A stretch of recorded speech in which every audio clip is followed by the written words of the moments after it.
Would you marry a widowed woman with 2 kids when you are in your middle of 20s and at the edge of a glorious military career?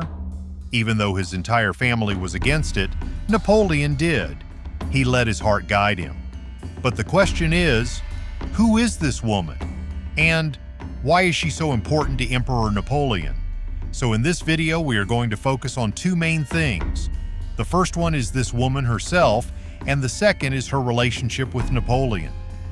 So let's begin.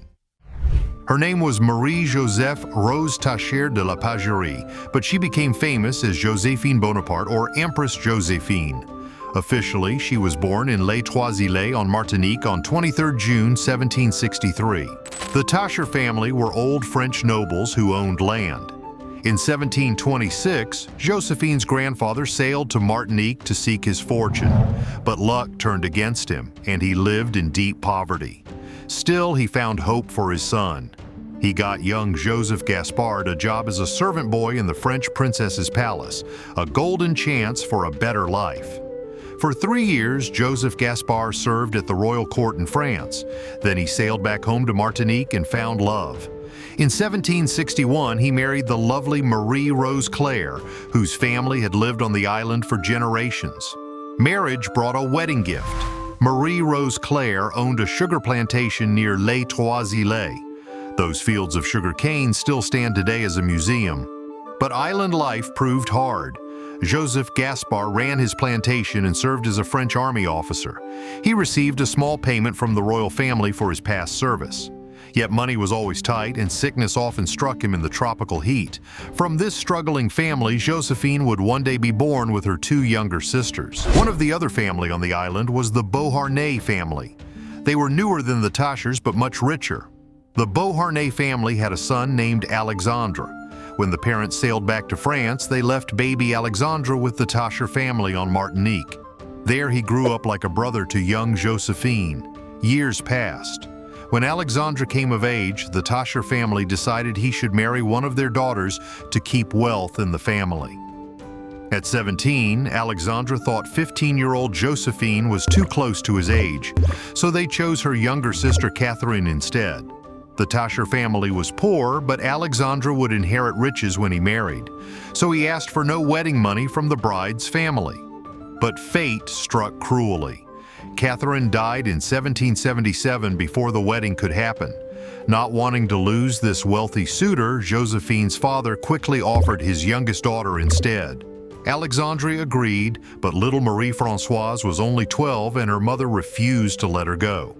In the end, Josephine became the chosen bride. In 1779, they moved to Paris and married in a ceremony. But marriage brought grief, not joy. Although she bore him 2 children, Hortense and Eugène, Alexandre abandoned his family because he was ashamed of her provincial manners and lack of sophistication. He lived with a mistress and frequented brothels for over a year. Then his indifference grew so great that they obtained a court-ordered separation. Josephine and her children moved to a convent in Paris, surviving on Alexandre's money. She learned the fashion world of France for 3 years and then went back to Martinique in 1788. 2 years later, in 1790, a slave uprising on the island forced Josephine to return to Paris. As her family were among the colonists who enslaved human beings, she is still not welcomed in Martinique. On 21 September 1991, the statue was decapitated and its head was never found. Then in 2020, it was torn down by anti-racism protesters. Back in Paris, the city was in throes of the revolution. On the 2nd of March, 1794, during the Reign of Terror, the Committee of Public Safety ordered the arrest of her husband. He was jailed in the Carmes prison in Paris. Soon after, they came for Josephine too, calling her an enemy of the revolution. Prison walls closed around her on April 21st. In that dark place, she could only speak to her children through secret messages written on laundry lists. Even this small comfort was soon forbidden by jailers. Alexandre faced the guillotine on July 23, 1794. 5 days later, luck smiled on Josephine. The Reign of Terror was ended. Prison doors opened and she walked free into the sunlight. By June 1795, new laws gave her back Alexandre's wealth. The widow was now a woman of means, ready to face whatever destiny awaited. No longer unsophisticated, Josephine had affairs with several leading political figures. Then, in 1795, destiny walked through her door in the form of a skinny young general named Napoleon Bonaparte, 6 years younger, burning with ambition. She became his mistress. However, he fell hard and fast. By December, his letters poured out passion. "I awake full of you. Your image and the memory of last night's intoxicating pleasures has left no rest to my senses." Just months after their first meeting, they married in March 1796, but even their wedding certificate began with lies. Josephine decreased 4 years off her age while adding 18 months to his, making them appear roughly the same age to the world. Bonaparte also changed her name. She had always been Rose, but he preferred Josephine, and from that moment, Rose vanished forever. The marriage was not well received by Napoleon's family, who were horrified that their golden boy had married an older widow with 2 children. 2 days after the wedding, Bonaparte left Paris to lead the army of Italy, but he wrote to her continuously, with gushing declarations of love. In February 1797, he wrote, "You to whom nature has given spirit, sweetness, and beauty, you who alone can move and rule my heart, you who know all too well the absolute empire you exercise over it." However, Josephine was an indifferent wife. She appears to have written far fewer letters to her husband, and even those few letters were generally in a cold tone. Furthermore, while Napoleon conquered cities, Josephine conquered hearts closer to home. In 1796, she began an affair with handsome Lieutenant Hippolyte Charles, a dashing cavalry officer. The rumors reached Napoleon like poison arrows, and his love turned into something darker. Bonaparte threatened to divorce her, but her children dissuaded him, and he eventually forgave her. But then, betrayal bred betrayal.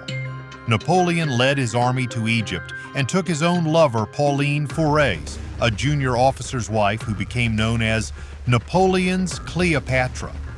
Their marriage would never recover from these mutual wounds. Napoleon returned to France in October 1799. After his achievements with the army, he was given unlimited powers to head the government as first consul. During the consulate, Josephine was careful to cause no more scandals and ignored the Napoleon's relationship with mistress. In 1804, Napoleon seized the ultimate prize, the crown of France. After Napoleon became Emperor of the French in May 1804, she persuaded him to marry her anew with religious rites. The ceremony, which the emperor arranged most reluctantly, took place on December 1st, 1804. The following day, she attended Napoleon's coronation by Pope Pius VII in Notre Dame as Empress.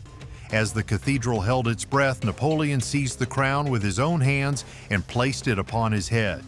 Then, in an act of pure love, he turned to Josephine and gently crowned her Empress of the French. However, shortly before the coronation, Josephine discovered Napoleon in the bedroom of her lady-in-waiting, Elizabeth de Vaudet, and the arguments began again. Napoleon threatened divorce once more, this time on the grounds that Josephine hadn't produced an heir. Eventually, however, through the efforts of her daughter Hortense, the two were reconciled. Years passed, and the cruel truth became undeniable. Josephine could bear no more children. Though Napoleon still loved her, duty whispered louder than his heart. The final blow came in 1807 when Napoleon's nephew and chosen heir, little Napoleon Charles, died of illness. Napoleon's family seized their moment, pressing lists of eligible princesses into his hands. The emperor faced an impossible choice: love or legacy, heart or empire. On November 30th, 1809, over dinner, Napoleon spoke the words that shattered both their hearts. "In the interest of France, I must find a wife who can give me an heir." His voice broke as he added, "This is my family's wish. I wish it were not so." By the way, historians have different theories about Josephine's infertility. Some say she might have an illegitimate pregnancy and went to Martinique in silence to give birth to this baby. This might lead to her trauma about being pregnant. Also, some say that early stress-induced menopause, which possibly triggered by her prison experience, might cause that. Anyway, in January 1810, Napoleon arranged for cancellation of his 1804 marriage.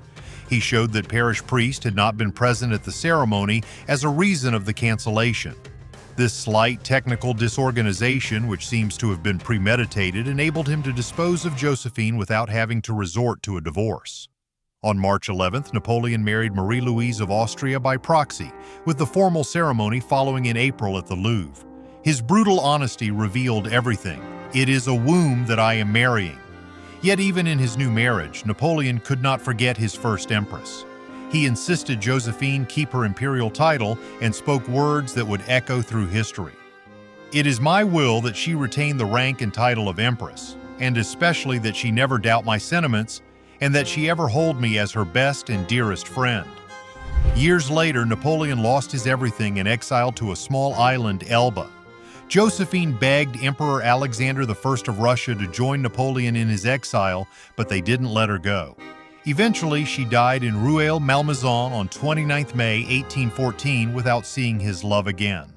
Napoleon learned of her death via a French journal and stayed locked in his room for 2 days, refusing to see anyone. He claimed to a friend while in exile on St. Helena that "I truly loved my Josephine, but I did not respect her."